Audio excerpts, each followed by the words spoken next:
Olá, queridos alunos, sejam bem-vindos a mais uma aula de filosofia, a nossa segunda aula, principalmente quando nós estamos discutindo um assunto extremamente importante chamado idealismo, uma corrente filosófica que vai perpassar boa parte da nossa história e que reflete no nosso dia atual. É quando a gente traz os conceitos filosóficos para o nosso dia a dia, é quando nós precisamos entender aqueles conceitos mais fundamentais na filosofia e que nos serão uma realidade nas nossas escolhas, no nosso dia a dia e no nosso entendimento. De modo mais especial agora, nós vamos entrar nesse campo ético e moral segundo o filósofo Kant. Ou seja, nós vamos buscar entender o que o Kant entendia por moral. O que o Kant imaginava que as pessoas entendiam quando se falava de moral. Primeira coisa que nós devemos perceber e que o Kant se questiona é como que o ser humano deve agir. Como que o ser humano deve se portar eticamente? Quais os padrões morais e éticos nós devemos seguir? São os religiosos, são os familiares, são aqueles mais que nós consideramos mais importantes? Qual a ética que nós devemos seguir? Será que a gente deve fazer as coisas por medo?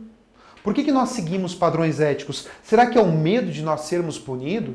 Será que é o medo de nós sermos criticados? Toda essa questão ela vai fazer parte dessa perspectiva moral do Kant. O Kant ele vai tentar associar duas coisas, teoria e prática.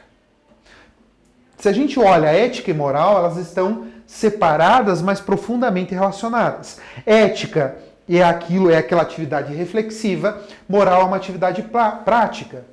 Então, se no campo da ética, se no campo da moral, eu tenho lá, não roube, a ética é aquele campo que me diz, roubo ou não? Que situação eu escolho? Que caminho eu sigo?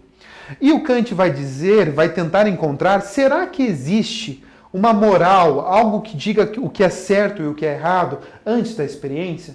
Ou será que eu preciso passar por uma experiência que me diga que eu preciso fazer o que é certo? Será que existe uma moral que provenha só da racionalidade? Que não tenha necessidade de ser imposta, ser cobrada, exigida?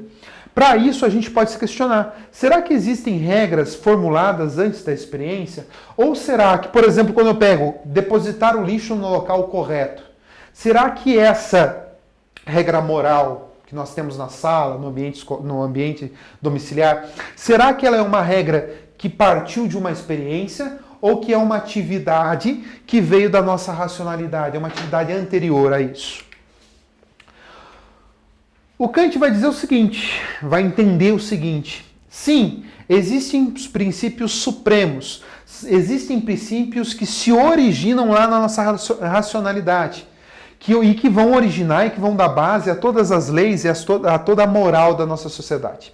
E ele vai entender que toda moral, todo agir ético que é baseado numa moral deve ser um agir com boa vontade. Eu não vou jogar o lixo no local certo só porque é um padrão. Eu não vou jogar o lixo no local certo só para não ser punido. Eu tenho algo anterior a isso. Eu tenho uma razão por trás disso. É o que nós vamos denominar de boa vontade.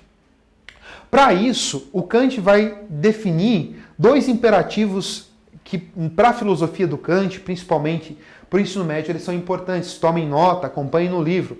Isso é bem importante. Ele vai definir dois imperativos, o categórico e o hipotético. O imperativo categórico é algo que nós seguimos e que sempre vai buscar um interesse, um fim.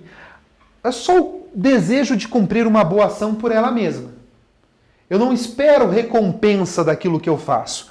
Já o imperativo hipotético é uma ação que sempre vai visar uma finalidade. Eu faço para que eu receba alguma coisa. Aí vai entrar a sensação de prazer, felicidade e recompensa. Vamos dar uma olhada aqui na nossa projeção. O imperativo universal, que para o Kant seria aquela que parte propriamente da nossa razão. Ele vai dizer o seguinte, o imperativo categórico é, portanto, só um único, que é este. Age apenas segundo uma máxima, tal que possas, ao mesmo tempo, querer que ela se torne uma lei universal. Ou seja, a nossa ação ela sempre deve ser voltada a um agir universal.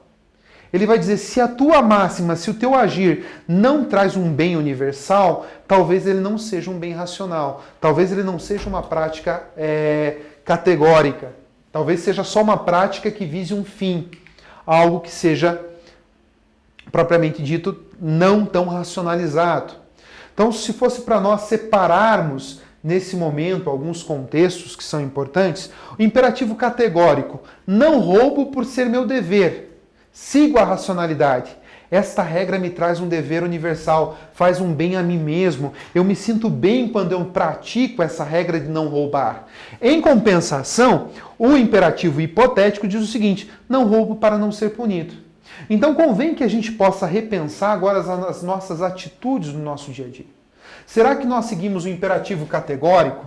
Será que nós seguimos o imperativo hipotético? De onde vêm as nossas morais? Será que as morais, as regras estabelecidas em nossa sociedade, elas provêm de qual imperativo?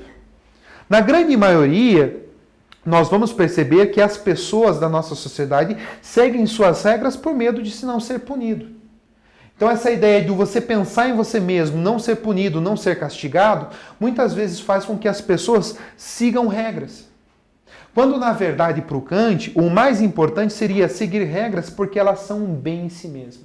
Na medida em que eu sigo regras, eu faço um bem à minha pessoa, eu faço um bem ao universo, eu consigo entender que o meu proceder moral, categórico, auxilia na construção de um mundo melhor. Poderíamos, então, refletir agora nesse momento. Lembra, nós temos dois conceitos que são importantes para a filosofia do Kant e agora joguemos e lancemos eles na nossa vida. Qual é o nosso norte na hora de seguir as regras morais que nos são dadas? Aquelas regras talvez as mais menores que nós tenhamos. É dentro de sala de aula. Eu sigo as regras por quê? Eu as tenho como um elemento importante para a minha vida ou é o medo de ser penalizado? Eu não colo numa prova porque não quero ser penalizado, porque entendo que esse comportamento ele me torna uma pessoa melhor. Eu não pulo no sofá da mãe, ou eu não como no sofá, ou não levo comida para o quarto, porque é uma regra que eu considero que na medida em que eu a pratico, eu torno o meu ambiente familiar melhor, eu me torno uma pessoa melhor, ou porque eu tenho medo de ser punido. Então convém que nós usemos esses dois conceitos que são fundamentais na filosofia do Kant para que a gente possa refletir o nosso proceder, o nosso modo. É aqui que está essa concepção mais apaixonada que se tem em filosofia. Uma filosofia que se torna prática, uma filosofia que traz para o nosso dia a dia uma experiência e uma realidade diferente. Desse modo, eu queria deixar para vocês a questão A1 e A2 da atividade praticando lá da página 50. O uso do material de vocês é importantíssimo. Se adequar ao material, entender o material, fazer o uso do material, vai fazer com que vocês peguem, talvez, esses conceitos, por mais simples que eles sejam, para que vocês consigam abranger, colocá-los na sua vida. Que esses conceitos do Kant, eles não sirvam só de instrumentos para que a gente possa decorar na sexta, colocar na prova na segunda e esquecer na terça, mas que eles se tornem realidades morais e uma prática moral na nossa vida. E que a gente entenda qual que é o nosso objetivo de vida quando nós falamos de regras morais, quando nós falamos de ética, quando nós falamos de moral, quando nós falamos de proceder certo ou errado. E lembrando também, revisar o nosso conteúdo é super importante para que a gente possa ter um conhecimento mais avançado e mais aprimorado. Agradeço a todos, espero vocês, até a próxima.